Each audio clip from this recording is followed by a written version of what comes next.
2001 হতে 2006 অনেকে বলতো মিলন ম্যাজিক, এখন হচ্ছে ডিজিটাল ম্যাজিক। এখন আমাদেরকে আর প্রত্যেকটি পরীক্ষা কেন্দ্রে গিয়ে পাহারা দিতে হবে না, আমাদের ক্লোজ সার্কিট ক্যামেরা রয়েছে।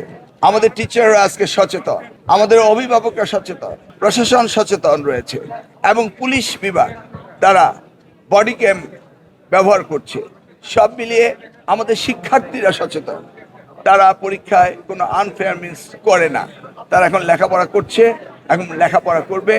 মাননীয় প্রধানমন্ত্রী যে প্রত্যয় নিয়ে আগামী দিনের শিক্ষা ব্যবস্থাকে যুগোপযোগী করছেন, সেই শিক্ষা ব্যবস্থার সাথে আমাদের ছাত্রছাত্রীরা আস্তে আস্তে পরিচিত হচ্ছে এবং তারা আর কোনো আনফেয়ার মিন্স অ্যাডপ্ট করবে না, এটা আমাদের বিশ্বাস। অনেক সময় দুর্যোগের কারণে পরীক্ষায় কিন্তু শিক্ষার্থীরা সময় মতো পৌঁছাতে পারে না। এই জন্য কোনো ধরনের সেল তৈরি করা আছে কিনা? আপনি আজকে দেখবেন ঢাকায় পুলিশ অত্যন্ত অ্যালার্ট, তারা ট্রাফিক জ্যাম যেন না হয় সেজন্য তারা কাজ করছে।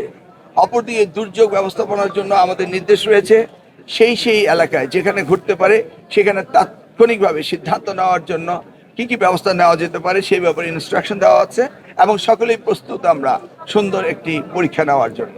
মাননীয় মন্ত্রী, আপনি একটা ঝরে পড়ার কথা বলছেন, শিক্ষার্থীরা সেটা দুঃখজনক বলছেন। এবার পরীক্ষার্থীদের মধ্যে এমন কোনো সংখ্যা আছে যে কেমন সংখ্যা আছে যে এবার পরীক্ষা অংশগ্রহণ করছেন? ঝরে পড়ার নাম্বারটা এসএসসির পরে এইচএসসি বা দাখিলের পরে আইএলএম, এটা একটা স্বাভাবিক গতি ছিল। অনেক মেয়েরা বিয়ে করে ফেলে, অনেক ছেলেরা কাজে চলে যায়, এগুলো একটি সাধারণ নিয়ম ছিল।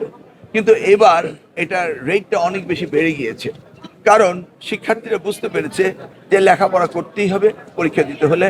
অনেকে এবার প্রস্তুতি নিতে পারেনি বিধায় ভাবছি, তবে আমরা এই বিষয়টি গুরুত্ব দিয়ে দেখব।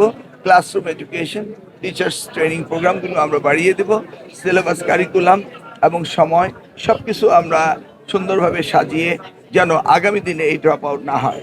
এই ড্রপটা আমাদের জন্য একটা বিরাট লক্ষণীয় এবং আমরা এটা নিয়ে গবেষণা করছি।